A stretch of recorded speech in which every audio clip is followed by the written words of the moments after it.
لا إله إلا الله لا إله إلا الله لا إله إلا الله ما لنا رب سوى.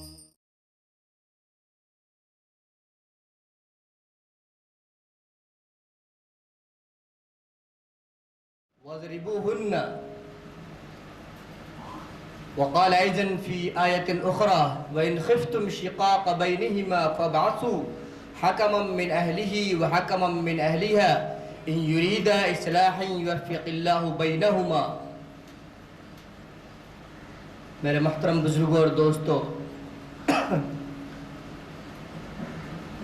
آج کے اس مختصر سے وقفے کے اندر جس موضوع پہ میں گفتگو کرنا چاہتا ہوں وہ ہے اسلام کا قانون طلاق.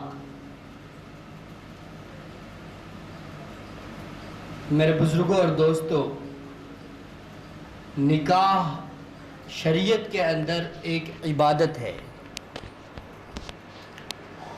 اور اسی طریقے سے نیک بیوی یہ ایک نعمت ہے.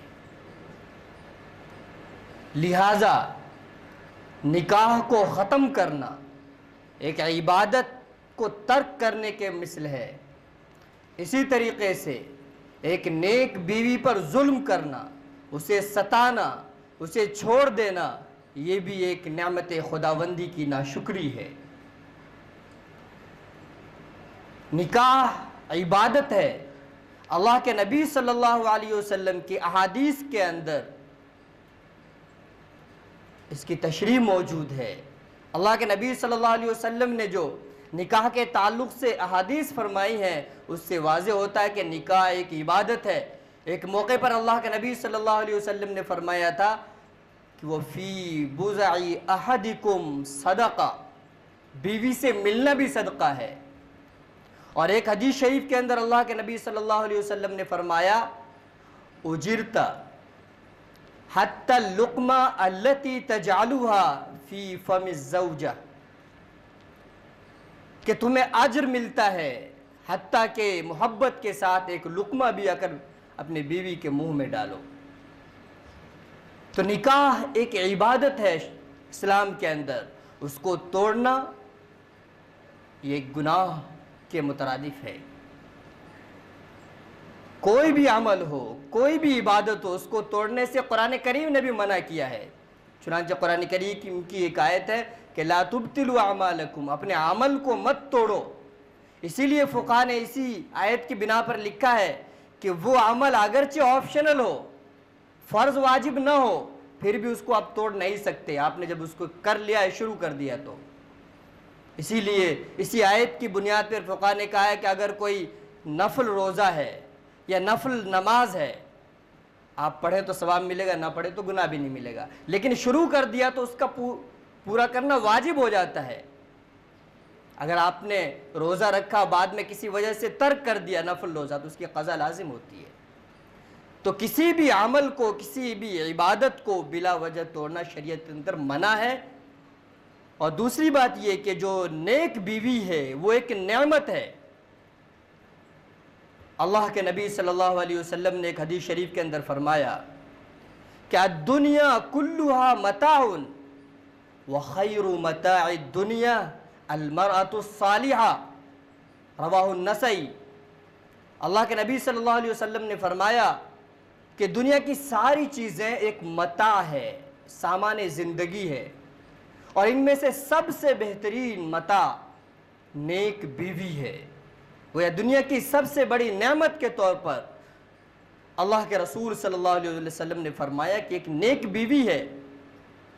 تو نیک بیوی کو ستانا، اس کو چھوڑ دینا، اس پہ ظلم کرنا، یہ گویا ایک نعمت خداوندی کی ناشکری ہے. میرے محترم بزرگوں اور دوستو، اس نکاح کے مقدس رشتے کے توڑنے کو ہی طلاق کہا جاتا ہے.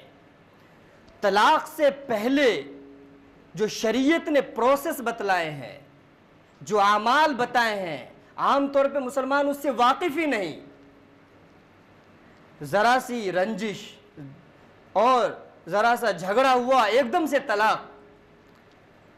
قرآن کریم نے سورہ نساء کے اندر آیت نمبر 34 اور آیت نمبر 35 کے اندر پری ڈیورس پروسیس بتلائے ہیں کہ طلاق جیسی اگر نوبت آ رہی ہو, اگر میاں بیوی میں اختلاف کی شکل پیدا ہو رہی ہو, تو اس سے پہلے کیا پروسیس ہے, کس چیز کا حکم ہے قرآن کے اندر. جو آیت میں نے پڑھی ہے اس کے اندر اللہ تبارک و تعالیٰ نے فرمایا کہ الرجال قوامون علی النساء, کہ مرد کو اللہ نے عورتوں پہ ایک درجے فضیلت دی ہے. ایک فضیلت کی وجہ تو اللہ بہتر جانتے ہیں, اور دوسری وجہ یہ ہے کہ مرد کی ذمہ داریوں کو بڑھایا ہے. وَبِمَا أَنفَقُوا مِنْ أَمْوَالِهِمْ, کہ مرد کے اوپر خرچ اور تمام ذمہ داریاں شریعت کے اندر مردوں پہ رکھی گئی ہیں. پھر آگے اللہ تبارک و تعالیٰ فرماتے ہیں کہ وَاللَّاتِي تَخَافُونَ نُشُوزَهُنَّ, کہ وہ عورتیں جن کی نافرمانی کا تمہیں اندیشہ ہو, جو بیوی نافرمان ہو, تو اس کے ساتھ کیا کرنا چاہیے.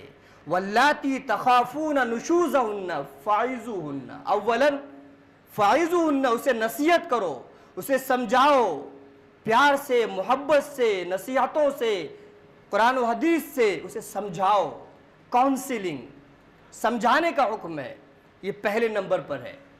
دوسرے نمبر پہ فرمایا کہ وَهْجُرُوهُنَّ فِي الْمَضَاجِعِ, اگر وہ پھر بھی نہیں مانتی, نافرمانی پر آمادہ ہے, بدتمیزی کرتی ہے, گالیاں دیتی ہے, جھگڑے کرتی ہے, نافرمانی کرتی ہے, تو دوسرے نمبر پر وَهْجُرُوهُنَّ فِي الْمَضَاجِعِ, اس کے بستر الگ کر دو, گھر میں رکھو لیکن بستر الگ کر دو. لیکن اگر وہ پھر بھی باز نہیں آتی ہے, اس پروسیس کے بعد بھی اگر ایسا لگتا ہے کہ وہ نہیں سدھر رہی ہے, نافرمانی ہی کر رہی ہے, تو تیسرے نمبر پہ فرمایا کہ وَضْرِبُوهُنَّ, کہ اس کو مارنے کی اجازت ہے ایک حد تک. لیکن کس قدر مارنا چاہیے, مسلم شریف کے اندر اس آیت کی وضاحت ہے. مسلم شریف کے اندر فرمایا کہ غیر مبرح, مارو لیکن اس طریقے سے کہ اس کے بدن پہ نشان نہ آئے, اس کی ہڈیاں نہ ٹوٹے, اس کے بدن کے کوئی اعضاء جو ہیں وہ بیکار نہ ہو جائیں. صنفی جو اس کی حیثیت ہے اور نزاکت ہے عورتوں کی, اس کے بدن کی رعایت کر کے اس اعتبار سے مارو کہ بے حد اس کو تکلیف نہ ہو. مارنے کا حکم ہے تیسرے نمبر پہ. چوتھے نمبر پہ آیت نمبر 35 کے اندر بتلایا گیا وَإِنْ خِفْتُمْ شِقَاقَ بَيْنِهِمَا فَبَعْثُوا حَكَمًا مِّنْ أَهْلِهِ وَحَكَمًا مِّنْ أَهْلِهَا. یہ حکم عام لوگوں کو دیا گیا ہے, میاں بیوی کو نہیں. عام لوگوں کو اللہ تبارک و تعالیٰ نے مخاطب کیا, ان کے رشتہ داروں کو, ان کے پڑوس کے لوگوں کو, ان کے دوست و احباب کو گویا مخاطب کیا ہے, اور یہ کہا ہے کہ اگر دیکھو کہ میاں بیوی میں تنازع چل رہا ہے, ڈسپیوٹ ہے, آپس میں میاں بیوی کی طرح زندگی نہیں گزار رہے ہیں, تو تمہیں چاہیے کہ ایک شخص مرد بیوی کی طرف سے اور ایک عورت کی طرف سے, دونوں خاندان سے ایک ایک آدمی کو حکم بنا دو, فیصل بنا دو. وہ دونوں کی باتوں کو سنیں, دونوں کے تنازعات کو سنیں, اور سننے کے بعد دونوں کے درمیان اصلاح کی کوشش کریں. آگے ہے کہ وَإِنْ خِفْتُمْ شِقَاقَ بَيْنِهِمَا فَبَعْثُوا حَكَمًا مِّنْ أَهْلِهِ وَحَكَمًا مِّنْ أَهْلِهَا إِنْ يُرِيدَا إِصْلَاحًا يُوَفِّقِ اللَّهُ بَيْنَهُمَا. اگر یہ دونوں صحیح نیت کے ساتھ, سنسیئرٹی کے ساتھ یہ کوشش کریں گے, تو اللہ تبارک و تعالی ان دونوں کے درمیان موافقت کرا دیں گے, محبت پیدا کروا دیں گے, اور پھر وہ لوگ آگے زندگی گزارنے لگیں گے. لیکن اگر یہ چاروں پروسیس کرنے کے باوجود بھی ان کے مزاج کے اندر اتنا اختلاف ہے, ان کے درمیان اتنا شدید اختلاف اور اس قدر جھگڑے ہیں کہ ختم ہونے کا کوئی نام ہی نہیں ہے, تو اس صورت میں طلاق کی اجازت دی گئی ہے. طلاق کی صورت میں اجازت دی گئی ہے. طلاق ویسے تو احادیث کی روشنی میں اللہ کے رسول صلی اللہ علیہ وسلم نے فرمایا, ابو داؤد شریف کی روایت ہے کہ ابغض الحلال الی اللہ الطلاق. ابو داؤد شریف کی روایت ہے کہ جن چیزوں کو اللہ تبارک و تعالیٰ نے حلال قرار دیا ہے, ان میں سب سے زیادہ ناپسندیدہ عمل طلاق ہے. ایک دوسری حدیث ہے, روایت ضعیف ہے, کنز العمال کے اندر ہے, اس کا وہ حدیث یہ ہے کہ لا تطلقوا فَإِنَّ الطَّلَاقَ يَهْتَزُّ مِنْهُ عَرْشُ الرحمن، طلاق مت دو، طلاق کی وجہ سے رحمان یعنی اللہ کا عرش لرز اٹھتا ہے، یعنی اللہ تبارک و تعالیٰ اس قدر ناراض ہوتے ہیں۔ اسی طریقے سے طلاق اس قدر ناپسندیدہ عمل ہے شریعت کے اندر کہ نہ صرف شوہر کو، نہ صرف بیوی کو، بلکہ اس شخص پہ بھی اللہ کے رسول صلی اللہ علیہ وسلم نے سختی سے لعن و طعن کیا ہے، جو اس عمل کو وقوع میں لاتے ہیں، جو طلاق کے باعث بنتے ہیں، میاں بیوی کے علاوہ بھی۔ چنانچہ جہاں اللہ کے رسول صلی اللہ علیہ وسلم نے مرد کے بارے میں فرمایا، مجموع الزوائد کے اندر روایت موجود ہے، اسی طریقے سے مصنف ابن شیبہ کے اندر بھی روایت موجود ہے کہ اللہ کا رسول صلی اللہ علیہ وسلم نے فرمایا کہ ان اللہ لا يحب الزواق من الرجال ولا الزواق من النساء، کہ اللہ تبارک و تعالیٰ ایسے مرد کو پسند نہیں فرماتے جو عورتوں سے لذت حاصل کرتے ہیں اور پھر چھوڑ دیتے ہیں، نہ ہی ایسے عورتوں کو پسند کرتے ہیں جو ایک مرد سے اس کے رشتے نکاح میں بندھی اور اس کے بعد مزہ لیا اور علیحدہ ہو گئی۔ تو گویا اللہ تبارک و تعالیٰ ناپسندیدگی کا اظہار فرماتے ہیں۔ اسی طریقے سے اللہ کے رسول صلی اللہ علیہ وسلم نے ایسی عورتوں کے بارے میں فرمایا جو اپنے شوہروں سے طلاق کا مطالبہ کرتی ہے۔ ابو داؤد کے اندر روایت ہے کہ ایّم امرأۃ سألت زوجها طلاق فحرام علیہ رائحۃ الجنہ، کہ وہ عورت جو اپنے شوہر سے بلا وجہ، بدون بحث بھی لفظ ہے اس کے اندر، کہ بلا وجہ اپنے شوہر سے طلاق کا مطالبہ کرے تو جنت کی خوشبو اس پر حرام ہو جاتی ہے۔ حالانکہ جنت کی خوشبو کے بارے میں ہے کہ کئی ہزار میل دور سے اس کی خوشبو آئے گی، لیکن اس قدر وہ جنت سے دور کر دی جائے گی کہ گویا اس کی خوشبو بھی اسے نصیب نہیں ہوگی۔ اسی طریقے سے ایک روایت کے اندر ہے کہ وہ عورت جو اپنے شوہر سے علیحدگی کا مطالبہ کرے تو منافقہ ہے، منافقہ۔ تو گویا طلاق اس قدر مبغوض عمل ہے شریعت کے اندر، لیکن تمام چیزوں کے باوجود یہ ایک معاشرے کی ضرورت ہے، ایک معاشرے کی ضرورت ہے۔ اگر طلاق کا قانون نہ ہوتا، اس جدائیگی کا قانون نہ ہوتا تو اور بھی کرائم وجود میں آتے، اور بھی جرائم پیدا ہوتے معاشرے کے اندر۔ چنانچہ اسی لیے طلاق کا قانون تمام مذاہب کے اندر ہے، اور جن مذاہب کے اندر نہیں تھا یا نہیں ہے اس کے اندر کرائم کا ریشو مزید ہے، بہت زیادہ ہے۔ چنانچہ کرسچینٹی کے اندر، اسی طریقے سے ہندوازم کے اندر طلاق کا تصور نہیں تھا، لیکن ان لوگوں نے بعد میں وہ لوگ مجبور ہوئے اور اس قانون کو انہوں نے جگہ دی بعد میں۔ اب بھی مسلمانوں کے اندر طلاق کا ریشو کم ہے الحمدللہ۔ جنہوں نے ریسرچ کیا انہوں نے لکھا ہے کہ آج بھی اتنے حالات خراب ہونے کے باوجود بھی دیگر مذاہب کے مقابلے میں طلاق کا ریشو مسلمانوں میں بہت کم ہے۔ میں بتلانا یہ چاہ رہا تھا کہ طلاق ایک ضرورت بھی ہے۔ اگر مان لیجئے کہ اگر طلاق کا حق مردوں کو نہ ہو تو اس سے اور بھی کرائم وجود میں آ سکتے ہیں، اس لیے کہ ایک شخص نے ایک عورت سے شادی کی، اب اس سے اس کا مزاج نہیں مل رہا ہے، اب اس سے علیحدگی اختیار کرنا چاہتا ہے کسی بھی صورت میں، اور طلاق کا کوئی قانون ہی نہیں ہے، تو وہ کیا کرے گا؟ وہی ہوگا جو ہو رہا ہے، اس کو قتل کرنے کی کوشش کرے گا، اس کو جلا دے گا، اس کو پھانسی پہ مجبور کرے گا یا پھانسی پہ لٹکا دے گا۔ کتنے بھی واقعات ہیں، آج لوگوں نے لکھا ہے کہ عدالت سے طلاق لینا ایک بہت ہی مشکل امر ہو گیا ہے، جس کی وجہ سے مرد جو کسی بھی صورت میں چھٹکارا حاصل کرنا چاہتے ہیں اس پروسیس میں جانے سے بہتر یہ کرتے ہیں کہ عورت کو ہی اپنی زندگی سے نکال دیتے ہیں۔ اور آپ جانتے ہیں کہ آج پری پلان قتل جو ہے، جو منصوبہ بند قتل ہے، اس کو ثابت کرنا کتنا مشکل آج دنیا کے اندر۔ بڑے بڑے لیڈروں کا قتل ہو جاتا ہے، آفیسرز تک کا قتل ہو جاتا ہے، بہت سی مرتبہ تو قاتل کا پتہ ہی نہیں چلتا، اور پتہ بھی چل جاتا ہے تو ثابت کرتے کرتے قاتل کی زندگی گزر جاتی ہے۔ تو اس کو بھی پتہ ہے کہ اس پروسیس میں جانے سے بہتر یہ ہے کہ ایسے ہی ختم کر دو۔ اسی لیے ہندوستان کے اندر ہزاروں لاکھوں عورتیں اسی چکر میں جان دے دی. انہیں کبھی پھانسی کی سزا، پھانسی پہ لٹکا دیا گیا، اس کی طرف سے نوٹ لکھ دیا گیا، اور کیا کیا صورتیں آئی. تو خلاصہ یہ ہے کہ اسلام نے جو طلاق کی اجازت دی ہے یہ ایک معاشرے کی ضرورت بھی ہے. اسی لیے فقہاء نے لکھا ہے کہ طلاق کبھی واجب بھی ہے، طلاق کبھی مستحب ہے، طلاق کبھی مکروہ ہے، تو طلاق کبھی جائز ہے. حالات کے اعتبار سے طلاق کے احکام بھی بدلیں گے.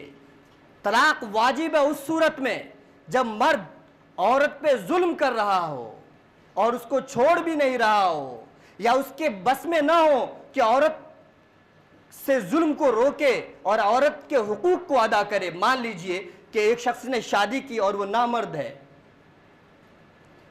اور بیوی جو ہے وہ اس حالت میں نہیں ہے کہ اس کو برداشت کر سکے، گناہ میں مبتلا ہونے کا خدشہ ہے، تو اس صورت میں طلاق دینا واجب ہے.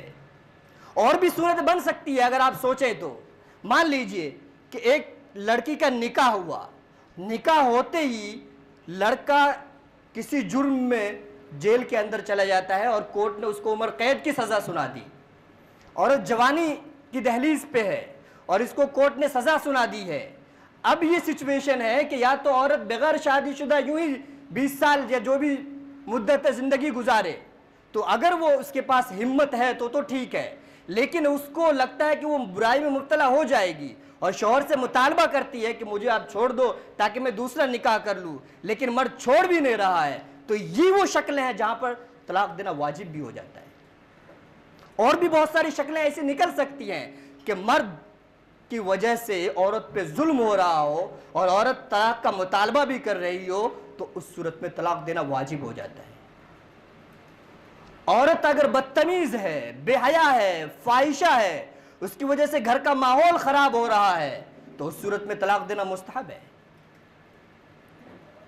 عام شدید مجبوری نہ ہو اس کے باوجود اگر کوئی طلاق دیتا ہے تو وہ مکروہ ہے. طلاق دینا حرام ہے اس وقت جبکہ یہ اندیشہ ہو کہ اگر اس عورت کو طلاق دے دی جائے تو وہ حرام کاری میں مبتلا ہوگی، اس سے کوئی نکاح کرنے والا نہیں ہوگا، تو اس صورت میں طلاق دینا حرام ہے. تو حالات کے اعتبار سے طلاق کی مختلف قسمیں ہیں. اب آئیے طلاق کے الفاظ کون ہیں، کب طلاق واقع ہو جاتی ہے اور طلاق کا حکم کیا ہے. تو جب قرآن کریم کے مطابق جب میاں بیوی کے درمیان اختلافات اس حد تک پہنچ جائیں کہ ان دونوں کا آپس میں زندگی گزارنا بالکل دشوار ہو، تو اس صورت میں بہتر یہ ہے کہ دونوں طلاق سے علیحدگی اختیار کر لے، وہ بھی اپنی صحیح زندگی گزارے شریعت کے مطابق، یہ بھی اپنی زندگی گزارے. تو اس صورت میں طلاق دینے کا طریقہ یہ ہے، یعنی وہ چاروں پروسیس کرنے کے بعد 5ویں نمبر پر طلاق دینے کا طریقہ یہ ہے کہ ایک طلاق دے، اور ایسی حالت میں دی جب عورت حیض میں نہ ہو، اس کو طہر بولتے ہیں. عورت پاک ہو، حیض کی حالت میں نہ ہو، اور اس پاکی کی مدت میں اس کے شوہر نے اس سے جمع بھی نہ کیا، اس سے ملا بھی نہیں ہو، تو یہ طریقہ ہے طلاق دینے کا. ایک طلاق دینے کے بعد اب یہ عدت گزارے گی. عدت کا جو زمانہ ہے، 3 حیض کا جو زمانہ ہے، اس مدت میں اس کے پاس غور و فکر کا موقع باقی رہے گا. وہ سوچے گا مختلف پہلوؤں پہ، اپنی بیوی کی خوبی خرابیاں تمام پہلوؤں پہ نظر کرے گا. بچے ہیں تو اس کے مستقبل کے بارے میں بھی سوچے گا، اور بھی دیگر وجوہات سے اس کو سوچنے اور غور فکر کرنے کا موقع ملے گا. اسی لیے عدت تک وہ عورت من جملہ یعنی ایک حد تک اس کے نکاح میں موجود ہے. اسی لیے اس شخص کو ابھی تک حق باقی ہے جب تک عدت نہ گزرے وہ چاہے تو رجعت کر لے. رجعت کا مطلب ہوتا ہے کہ وہ یہ کہہ دے کہ میں نے اپنی بیوی کو اپنے نکاح میں واپس لے لیا، تو وہ عورت نکاح میں واپس آ جائے گی. تو یہ جو عدت ہے اس کا ایک مقصد یہ بھی ہے کہ اس کے پاس غور و فکر کا موقع رہے. پھر اگر یہ پوری مدت یعنی حیض کا یہ عدت کا پورا زمانہ گزر جاتا ہے اور وہ رجوع نہیں کرتا ہے، غور و فکر کے بعد بھی اس کے سمجھ میں آتا ہے کہ نہیں رجعت میرے لیے مناسب رہی ہے، تو پھر جا کے وہ طلاق واقع ہو جائے گی. وہ طلاق جو اس نے دی تھی اب تک رجعی تھی، اس کو لوٹانے کا حق تھا، لیکن عدت گزرتے ہی وہ طلاق بائن بن جائے گی، اب اس کا حق ختم ہو گیا. عدت کے بارے میں وضاحت کر دوں کہ عدت جو ہوتی ہے وہ عورت کی سچویشن کے مطابق ہے. اگر وہ عورت ایسی ہے جس کو حیض ہی نہیں آتا، مطلب بہت زیادہ عمر ہونے کی وجہ سے یا بہت کم عمر ہونے کی وجہ سے، مان لیجئے کہ بہت چھوٹے میں نکاح ہو گیا تھا، بہت چھوٹی تھی تبھی نکاح ہو گیا تو اس کو حیض آنا ہی شروع نہیں ہوا، تو ایسی عورتوں کے لیے عدت جو ہے 3 مہینے ہے. یا بہت زیادہ عمر رسیدہ ہو گئی ہے، اس کو حیض آنا بند ہو گیا ہے، تو اس کی عدت بھی مہینے کے حساب سے 3 مہینے ہے. لیکن جس کو حیض آتا ہے تو اس کی عدت 3 حیض ہے. یہ 56 دن بھی ہو سکتے ہیں اور یہ 3 مہینے سے زائد بھی ہو سکتے ہیں، تقریباً 4 مہینے بھی ہو سکتے ہیں، وہ ایام وہ اور زیادہ بھی ہو سکتے ہیں. مان لیجئے کہ وہ ممتدۃ الطہور ہے، یعنی اس کو حیض بہت دیر سے کبھی آ گیا، تو جب تک 3 حیض نہ گزرے تب تک اس کی عدت پوری نہیں ہوگی. اور بھی شکلیں ہیں، اس کی وضاحت میں نہیں کرنا چاہتا یہاں پہ. تو اور اگر وہ حاملہ ہے تو اس کی عدت وضع حمل ہے، ڈیلیوری ہے. اگر اس کے بعد فوراً ہی مان لیجئے کہ آج طلاق دی اور 5 دن کے بعد ولادت ہو گئی بچے کی، تب بھی وہ عدت سے نکل چکی اور اس شخص کا رجعت کا حق بھی ختم ہو گیا. یہاں پہ ایک شکل اور ہے، وہ بھی بتا دوں میں کہ بہت سی مرتبہ ایسا ہوتا ہے کہ طلاق کے بعد عورت جو ہے وہ ابورشن کروا لیتی ہے، اسقاط کروا لیتی ہے. تو اس صورت میں عدت کا مسئلہ یہ ہے کہ اگر اس کے اعضاء بن گئے تھے، بچہ جو تھا اس کے اعضاء بن گئے تھے، ہاتھ پیر بن گئے تھے، اس کے بعد اس نے ابورشن کروایا ہے تو اس کی عدت پوری ہو گئی اسقاط کے ساتھ ہی. لیکن وہ بالکل انیشیل پیریڈ میں تھی، ابھی بچے کے اعضاء نہیں بنے تھے، اور پھر اگر اس نے ابورشن کروا لیا تو پھر اس کو مہینے کے اعتبار سے عدت گزارنے پڑیں گے. خیر، میں یہ کہنا چاہ رہا تھا کہ طلاق کی 3 قسمیں ہیں گویا: طلاق رجعی، طلاق بائن اور طلاق مغلظہ. طلاق رجعی کہ صریح لفظ کے ساتھ طلاق دی جائے تو طلاق پڑے گی اور اس کو رجعت کا حق رہے گا. یہ طلاق رجعی 1 اور 2 تک رہتی ہے. 1 طلاق دے تب بھی وہ رجعی ہے، 2 دے تب بھی رجعی ہے. اور اگر عدت گزر جائے اسی میں تو وہ طلاق بائن ہو جائے گی. یا اسی طریقے سے وہ بائن کے ساتھ ہی طلاق دے، بولے کہ میں نے اپنی بیوی کو طلاق بائن دیا، تو وہ طلاق بائن ہے. طلاق بائن میں رجعت کا حق نہیں رہتا ہے.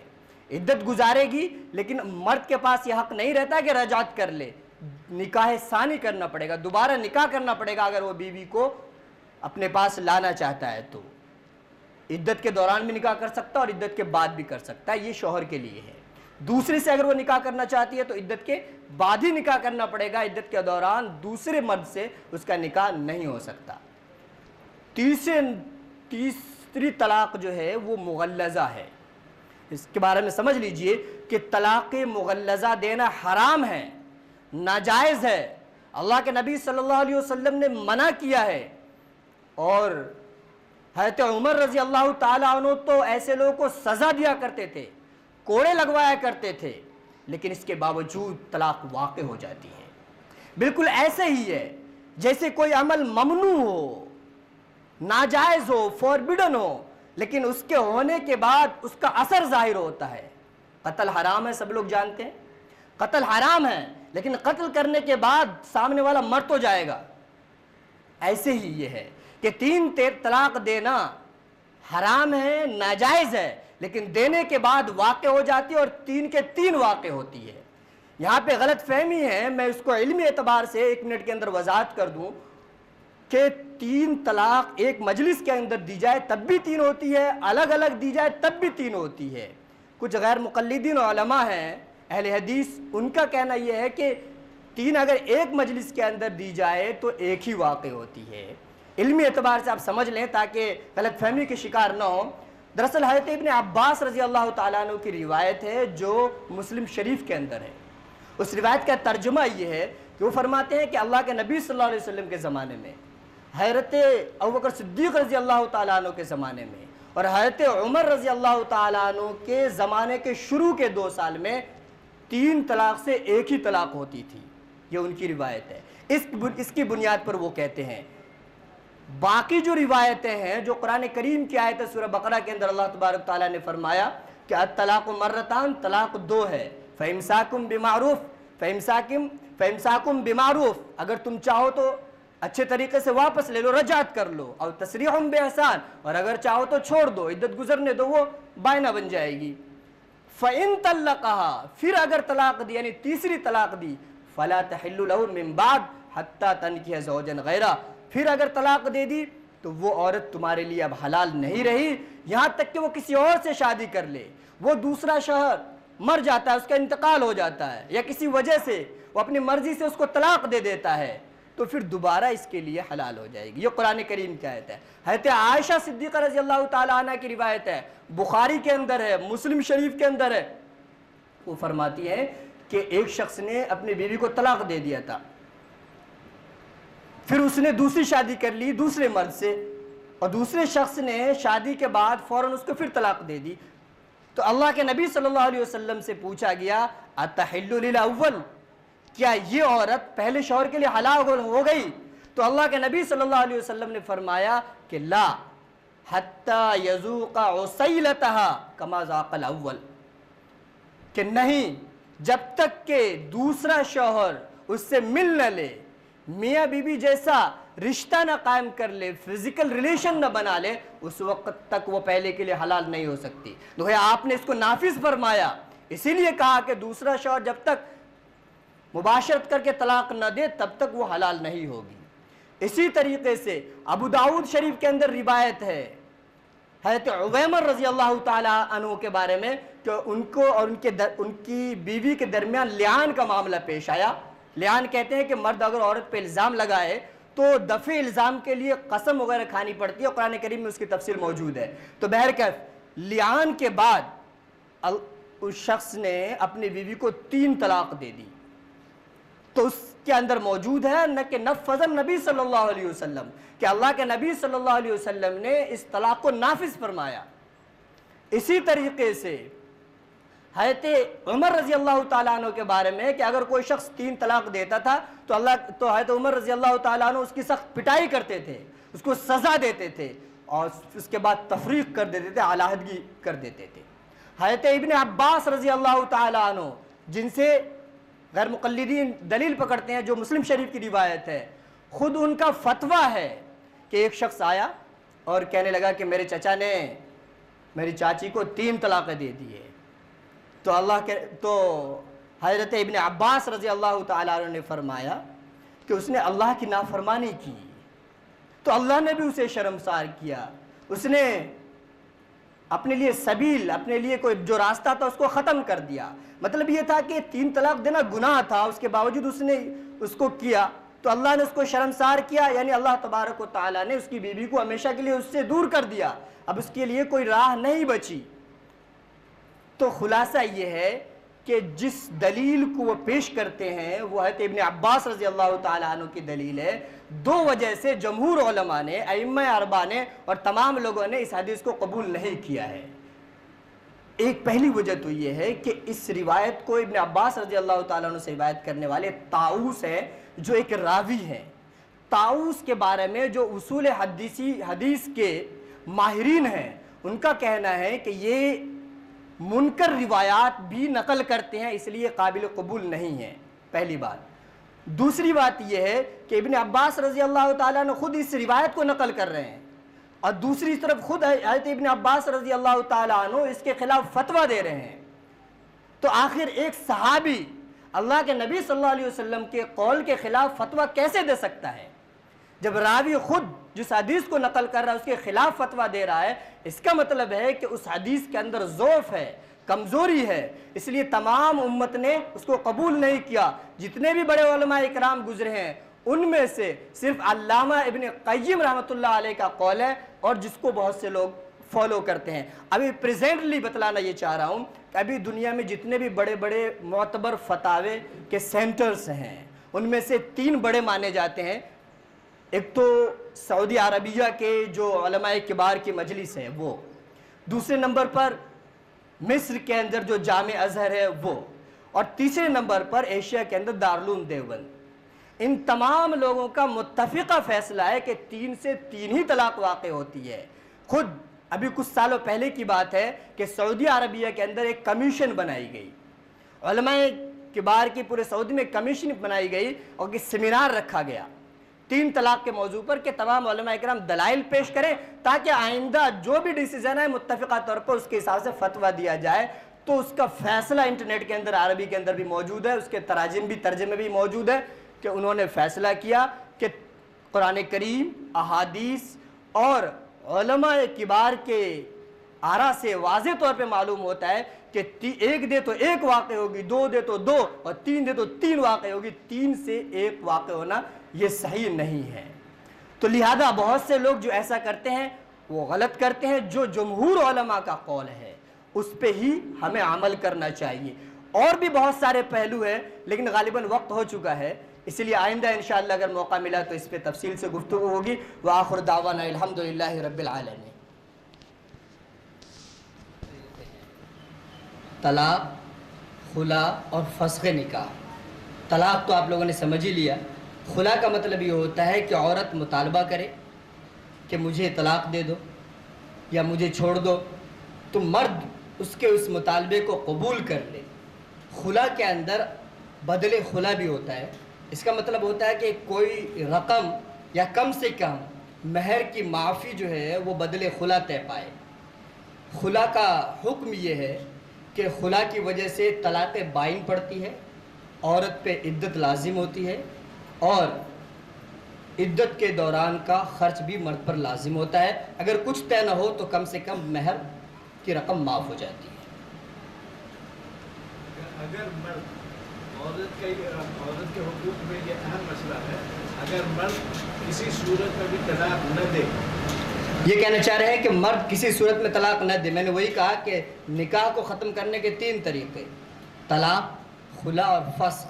یہ فسخ نکاح جو ہے یہ شوہر متعنت کے لیے ہے, یعنی ایسا شوہر جو بیوی کے حقوق بھی ادا نہیں کر رہا اور اس کے مطالبے پر اس کو آزاد بھی نہیں کر رہا ہے.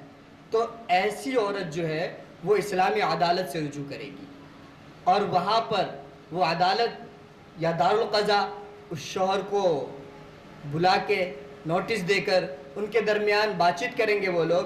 تو اس طریقے سے 3 نوٹس دینے کے بعد اگر دارالقضاء اس نتیجے پر پہنچے کہ واقعی مرد کی غلطی ہے, یہ اس کے حقوق بھی ادا نہیں کر رہا, اس کو چھوڑ بھی نہیں رہا ہے, تو وہ فسخ نکاح قاضی لکھ کر دے دے گا اور وہ فسخ نکاح جو ہے وہ بحکم طلاق ہے. اس کی وجہ سے علیحدگی ہو جائے گی اور عورت کو اختیار حاصل ہو جائے گا دوسری شادی کا عدت کے بعد. عورت کے جو حقوق ہیں, چاہے وہ غیر مہر ہو یا اور دوسرے جو حقوق ہیں, وہ اس کو مل جائیں گے. وہ کیا بولتے مہر کی رقم ملے گی, خلا میں مہر کی رقم نہیں ملتی ہے.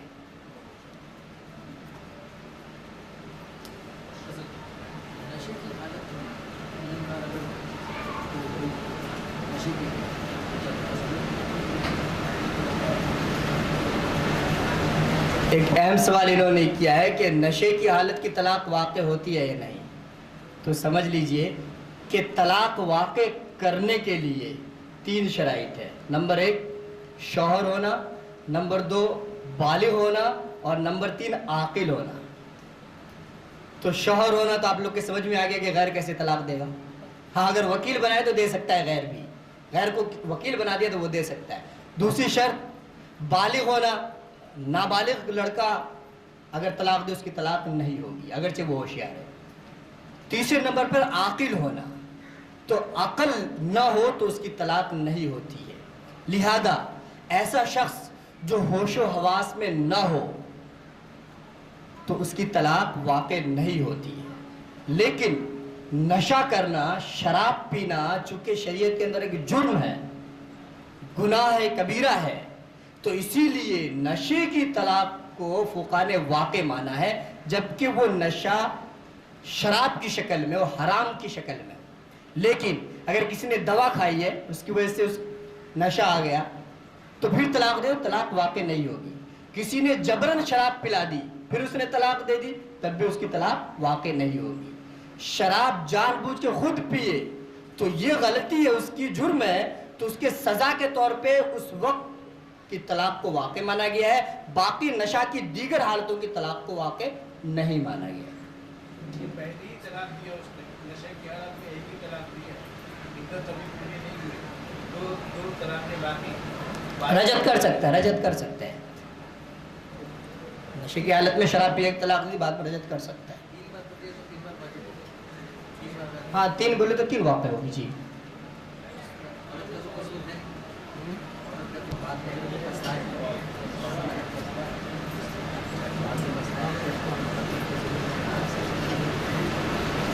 آپ کا سوال ہے؟ آئیے. السلام علیکم. میرا سوال یہ ہے کہ جب قرآن کی واضح آیات موجود ہے اور احادیث میں بھی ہے اور صحابہ کرام کا عمل بھی موجود ہے، تو اتنی بڑی غلط روایت ہمارے ہندوستان، پاکستان وغیرہ بر صغیر میں کیسے جڑ پکڑ گئی کہ 3 طلاق کا رواج چل پڑا اور لوگوں نے اس کو سمجھا ہی نہیں؟ کیا یہ تو صریح حدیثیں اور صریح عمل اور حضرت عمر کا جو ان کا جو اسوہ ہے وہ ملیشیا کے اندر جب بھی کوئی طلاق بولتا ہے تو 3 ہی بولتا ہے. یعنی لوگوں کے ذہن میں یہ رچ بس گیا ہے کہ 3 دے تبھی رشتہ ختم ہوتا ہے، 1 دے تو رشتہ ہی ختم نہیں ہوتا ہے. تو یہ جہالت ہے. یہ علماء کرام کی بھی ذمہ داری ہے اور تمام لوگ جو اس بات کو جانتے ہیں کہ نکاح کے اندر پروسیس ہے اور طلاق کے اندر پروسیس ہے اور اس میں طلاق کا حکم جو ہے ایک ہی طلاق دے، اس بات کو لوگوں کو سمجھائے کہ ایک سے بھی رشتہ ختم ہو جاتا ہے. زیادہ جلدی ہے تو طلاق بائن 1 دے دے، 1 طلاق بائن بول دیا تو ختم، اس رجت کا حق بھی ختم ہو گیا. خیر ہے.